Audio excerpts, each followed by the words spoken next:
Thank you all very much. Thank y'all so much.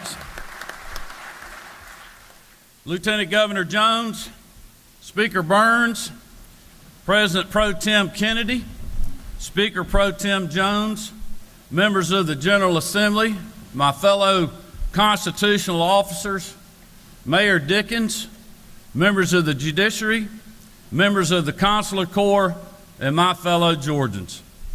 When I delivered my first State of the State address in this chamber 4 years ago, little did we know the unprecedented challenges that were before us. Now on the other side of my first term, we have overcome each of those challenges, and we did it together, and we have risen to the occasion each time that change has come. Speaking of change, each chamber has new leadership than when I first began my term. And I want to congratulate Lieutenant Governor Jones and Speaker John Burns on their elections.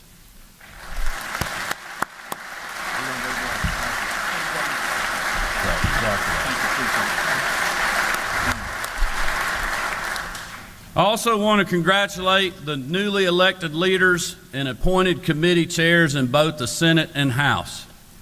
I also want to congratulate again my fellow constitutional officers on their recent victories. Over the last 4 years, our greatest achievements were accomplished when both chambers worked hand in hand with my office to put the people of our state first ahead of the status quo.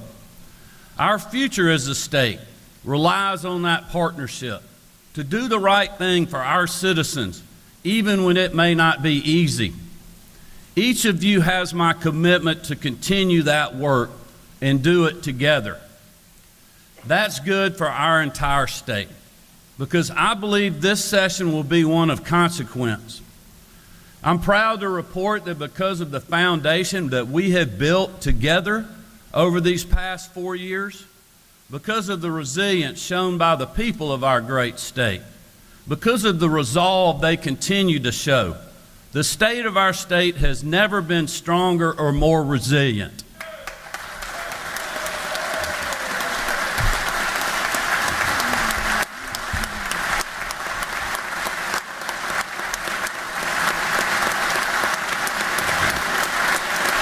Thank you all.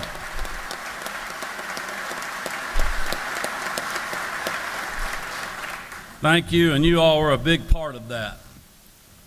This session, we will not only build on the monumental achievements of the past 4 years, we will set Georgia on a path of greatness for generations to come. This past year in particular was unprecedented for economic success in the Peach State. In less than 365 days, we announced 4 of the largest economic development projects in the history of our state. Those 4 projects alone will bring over 20,000 new jobs and over $17 billion in investment to rural communities across Georgia. Those good-paying jobs are in fields that will define the next generation of manufacturing. And that future will be made right here in Georgia. But we are not slowing down. Just last week, we learned that in the first half of this fiscal year, our top-ranked Department of Economic Development helped announce 17,500 new jobs and more than $13 billion of investment coming to Georgia.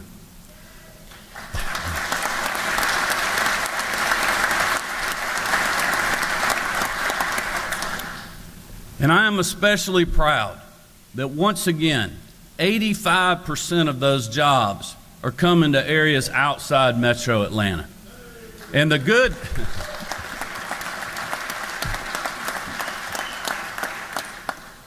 the good news is our metro areas continue to thrive in this environment as well, with organic growth generated by good policies and a pro-business approach that we have all worked on with our partners in the private sector to create. I want to thank the hardworking men and women of the Georgia Department of Economic Development who helped us bring these unparalleled levels of opportunities to communities all across our state. One member of that team is here with us today, Kemp. Uni serves as the Director of Korean Investment and she's been instrumental in bringing literally billions of dollars of investment and thousands of jobs to Georgia communities.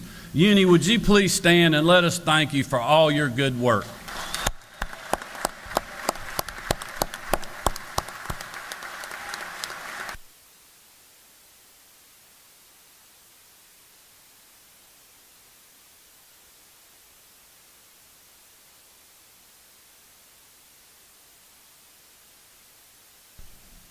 I also want to thank the members of the General Assembly for your contributions to this effort. I cannot overstate how critical your support is when it comes to winning in these competitive environments, while also providing a good return on investment that we will literally see for decades in this state.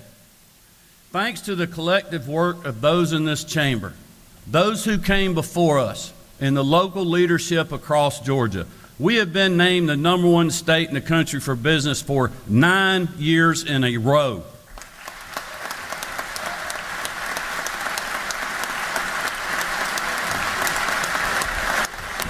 Thank you all. That's pretty good stuff. I love it. Good stuff. Yes, sir. That's right. Thank you.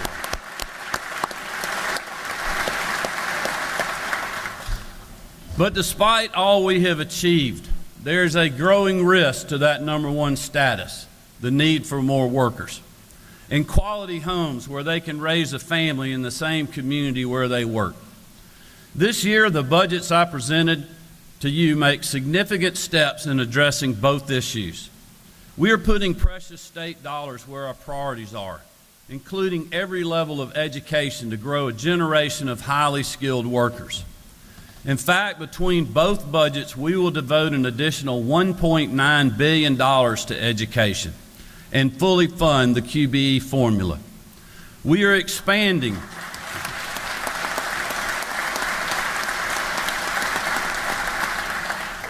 We are expanding and reinforcing the workforce pipeline at every level, including where it begins in our K-12 classrooms.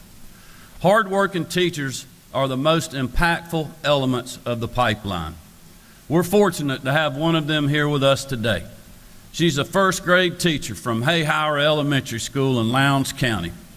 During the pandemic, like so many others who served our classrooms, she went above and beyond for her students. Lauren Blair, will you please stand and let us thank you and your colleagues for all your great work.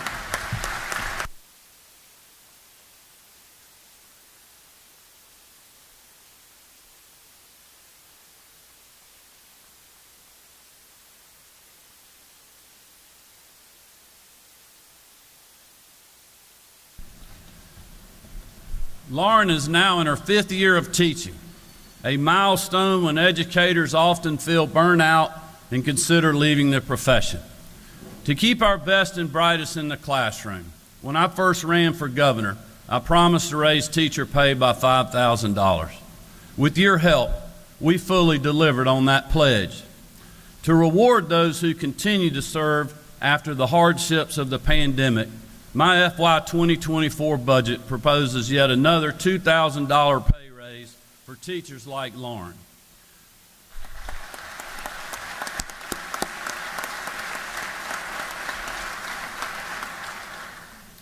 While some politicians have continued to grumble about teacher pay in Georgia, I would like to share the facts. In total, we will have given hard-working educators a $7,000 pay raise in just 5 years. No other General Assembly or governor will have raised teacher pay by so much, so quickly in state history. And I want to thank you all for your support of that.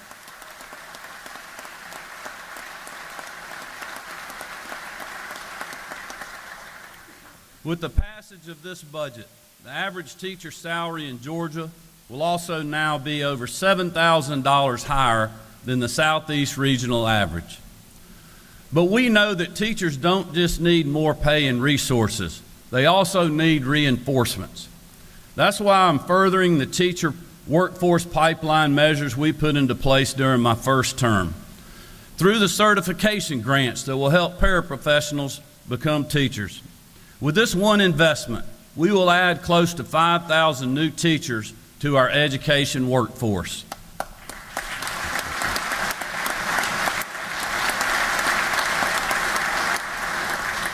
But we also know the workforce pipeline extends into our world-class universities and technical colleges. That is why, for the first time in over a decade, and in the 30th year of this program in the Georgia Lottery, we are once again fulfilling Governor Zell Miller's vision and returning the Hope Scholarship and Grants Awards to 100% of tuition.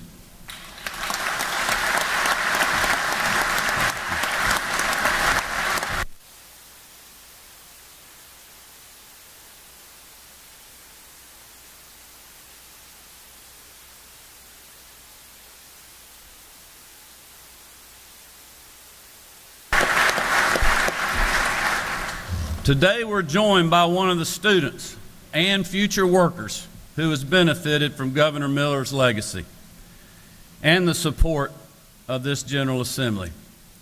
Obai Sumayu is a Hope Scholarship student at our national championship winning University of Georgia. Go Dogs. He is a first-generation college student and the oldest of 5 children. His father is a retired Navy veteran and pastor. His mother is also currently in school working to become a doctor. By covering 100% of tuition, a policy long worked on by members of both sides of the aisle, a student like Obai will receive roughly $1,000 in additional financial assistance in the coming school year. Obai, will you raise and let us wish you continued success? Thank you for being with us today.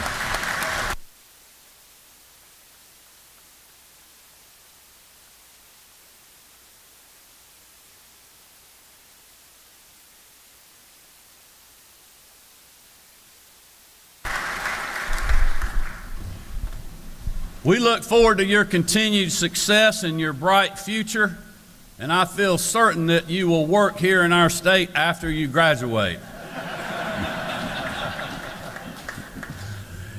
We will also continue to focus on apprenticeships, dual enrollment pathways, and degrees aligned with the needs of job creators to grow our talent pipeline.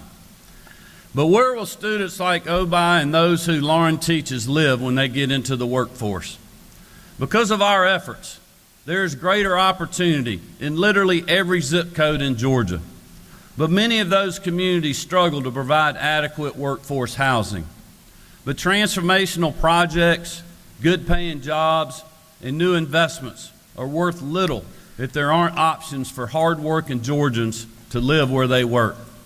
We're talking about the people who are teaching our children, keeping our community safe, who provide life-saving support in times of trouble, and those who make the goods and provide the services that make a community such a great place to call home.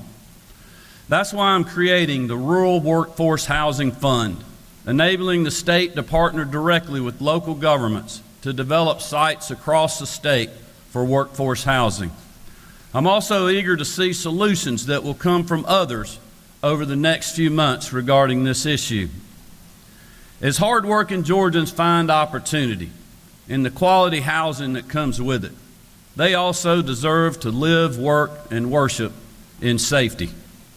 This is something everyone in this chamber can agree on, and no issue of public safety has received more bipartisan support than the legislation championed by the nation's best First Lady, Marty Kemp, and our 3 daughters.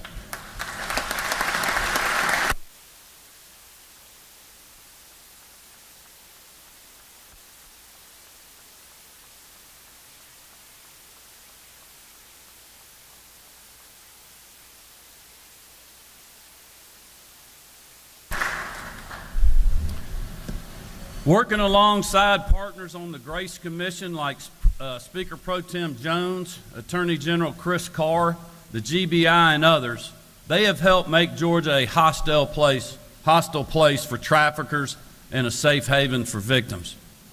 Marty and her partners have worked tirelessly to make Georgians throughout the state aware of this evil industry. Thanks to that good work, lives have been saved, children have been removed from dangerous situations, and offenders have been put behind bars where they can no longer make victims of the innocent. I'd like to ask Marty, our girls, and the others representing the Grace Commission to stand so we can thank you for your good work.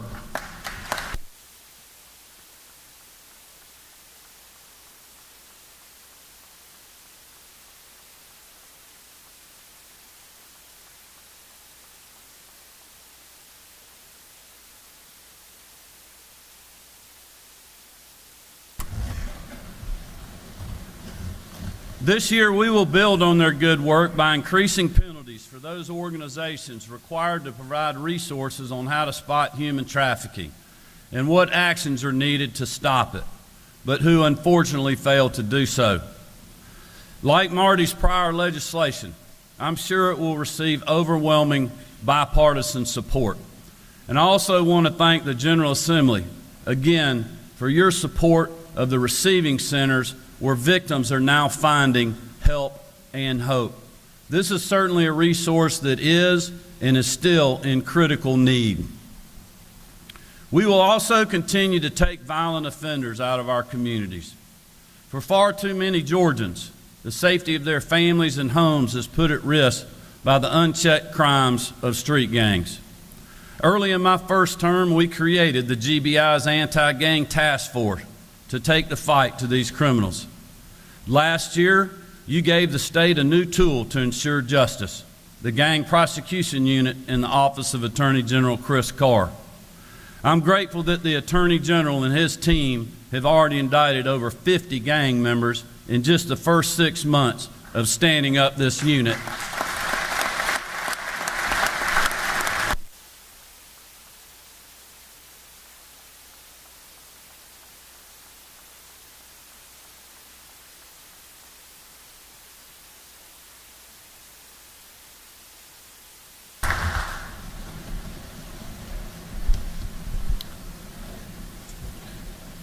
And they have more on the way. Where local district attorneys are unwilling to confront these violent offenders, the Gang Prosecution Unit will.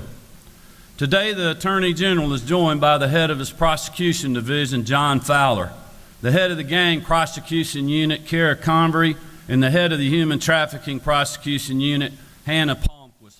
I hope you all would stand and let us thank you again for your great work.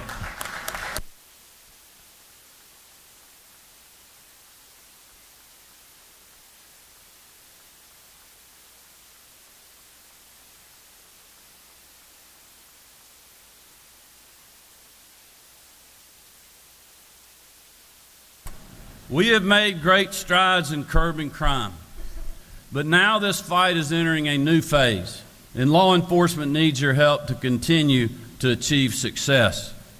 In communities across our state, gangs are actively recruiting children as young as elementary school students into a life of crime.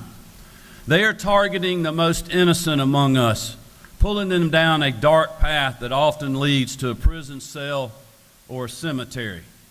That is why, along with the Attorney General, I'm proposing legislation to increase penalties for those trying to recruit our children into a gang. Let me be clear, you come after our children, we will be coming after you.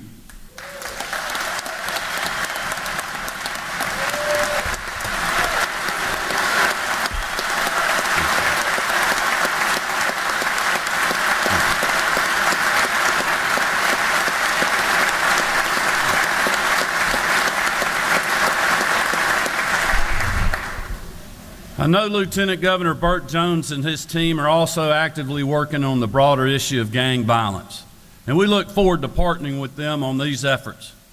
My administration is thankful to the dedication to this urgent problem. I also know there is strong bipartisan support for our state law enforcement, including the brave men and women of the Georgia State Patrol under the leadership of Colonel Chris Wright. Just last week, we were reminded yet again of their steadfast courage and the dangers that they face on a daily basis. While helping clear the site of the future Atlanta Public Safety Training Facility of militant activists, a trooper was shot without warning or just cause. He was rushed to the hospital, endured multiple surgeries, and days of severe pain, which he is still in. But like all troopers, he has refused to quit. Just a few blocks from where we are sitting today, he still continues his recovery. He and his wife have both our thanks and our praise, but also our prayers. I had the chance to meet with him earlier this week, and his resolve continues to be strong, but he continues to need our prayers. Just this past weekend, when out-of-state rioters tried to bring violence to the streets of our capital city, State Patrol, sheriff's deputies, and the Atlanta police quickly brought peace and order. That's just the latest example why here in Georgia, we will always back the blue.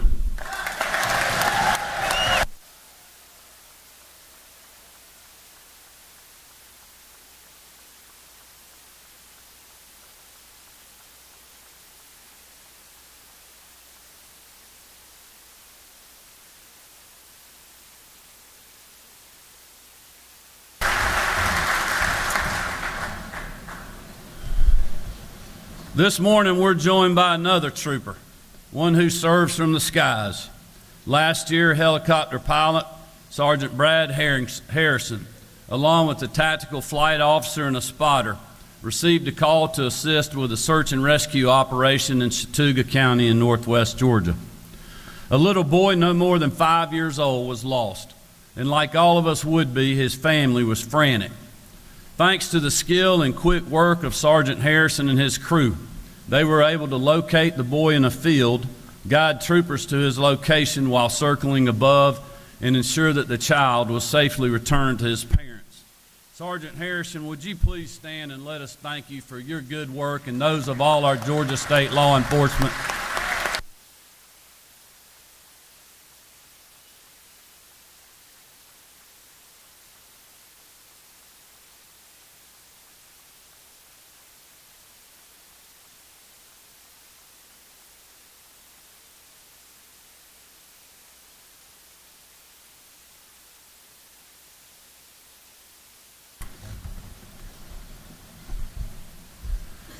These and other public safety officers on both the state and local levels are our unsung heroes we don't always hear about, because their acts of service are given without expectation or reservation. In light of this past weekend's events, when men and women in uniform are putting themselves in harm's way and literally in the line of fire, you can imagine their frustration when one of these criminals ends right back out on the street in a matter of hours, just to terrorize those streets further. I appreciate that a Fulton County judge denied bond to 4 of the 6 rioters arrested last Saturday and gave the other 2 bonds of over $355,000, along with 24-hour curfew and ankle monitors. Unfortunately,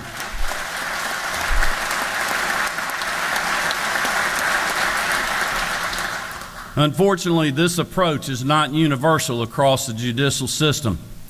While some may not take this issue seriously, I can assure you that I do. We can and we must do something about the revolving door of criminal justice, and I look forward to working with this legislature to get it done.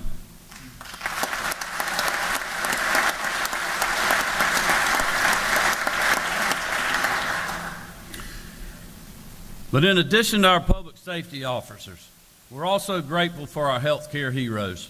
And simply put, we need more of them. Right now, there are 67 counties with less than 10 physicians, and Georgia's need for more nurses is well documented. That's why I'm proposing over $4.5 million in loan repayment programs to grow the number of healthcare workers in Georgia. I'm also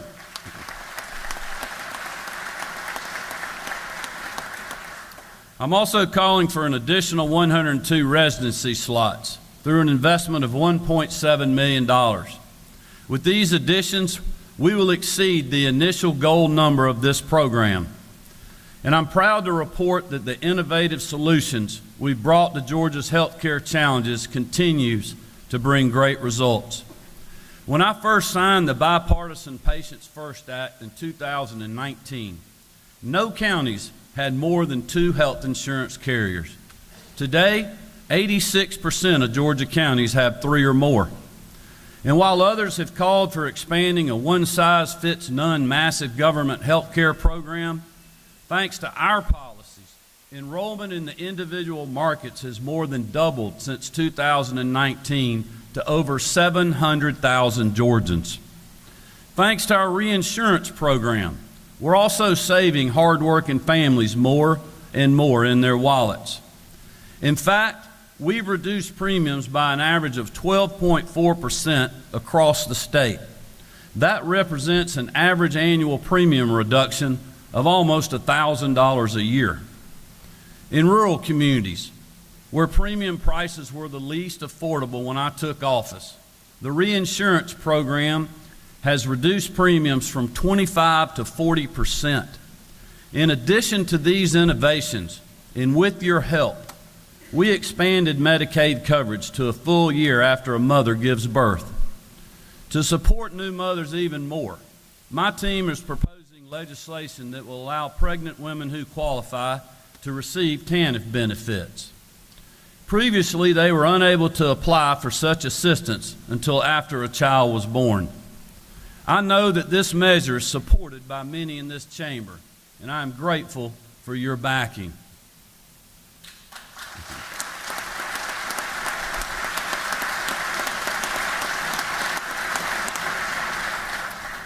Since 2018, our state has spent over $15.3 billion on Medicaid, with a 9% increase in spending over that time. But while the state spends more and more, Georgians aren't seeing improvement in the care they receive. Here in Georgia, we're talking about an innovative and sustainable approach. The Georgia Pathways to Coverage program was negotiated in good faith with the federal government so that we could expand access to health insurance for those who need it the most, while also sustaining the quality of coverage. But it was the Biden administration that delayed its launch for over a year, until thankfully a judge threw out their biased objections to this innovative approach. Those are the facts. When it comes to health care for hardworking Georgians, the Biden administration would rather play partisan politics than get people insured and lowered cost. Folks, we don't have time to wait on Washington, and I don't have much patience for D.C. posturing.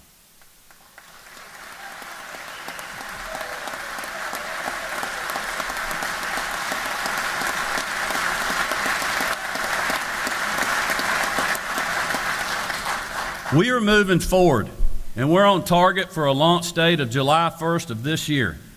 To meet that goal, I'm allocating $52 million to stand up this program and connect those in need to its benefit.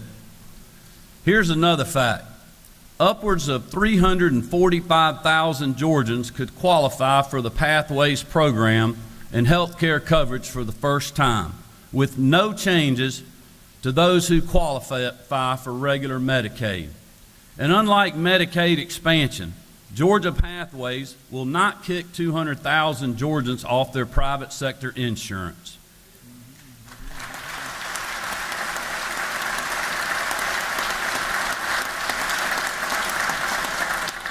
In our state, we want more people to be covered at a lower cost with more options for patients. And I'm proud to say that both Georgia Pathways and Access accomplished that goal.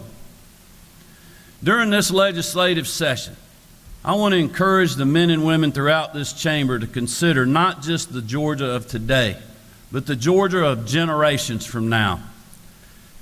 You know, speaking of generations, I got to be careful about how I say this, but I also just wanted to recognize my mom, Ann Cabness, who's here today. Mom, we love you.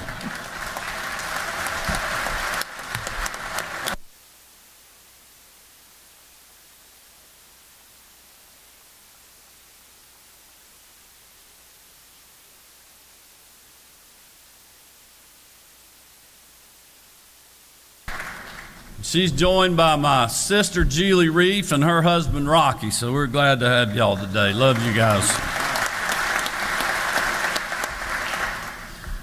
3 years ago, at my State of the State, just before the pandemic hit, I shared the words of Nehemiah, who refused to slow down or stop his efforts to rebuild his hometown despite heavy pressure to do so. He always delivered the same message: I'm doing a great work and I can't come down. Throughout the pandemic and afterward, we have been reminded that our work continues. And during this session, we should all be too busy to come down into the mud of politics. We have much work to do, and we need to get it done for the people who are counting on us. Here at the start of a new session, a new term, and a new era for our state, we have an opportunity to make decisions that will impact our children's grandchildren if we do it right, and if we do it together. You know, the campaigns have all been run, or at least most of them, and the people have spoken. They have given us our marching orders, and it's time for us to get back to work. So for the Georgians of today and tomorrow, let's get it done. Thank you all. God bless you, and may God continue to bless the great state of Georgia. Thank you very much.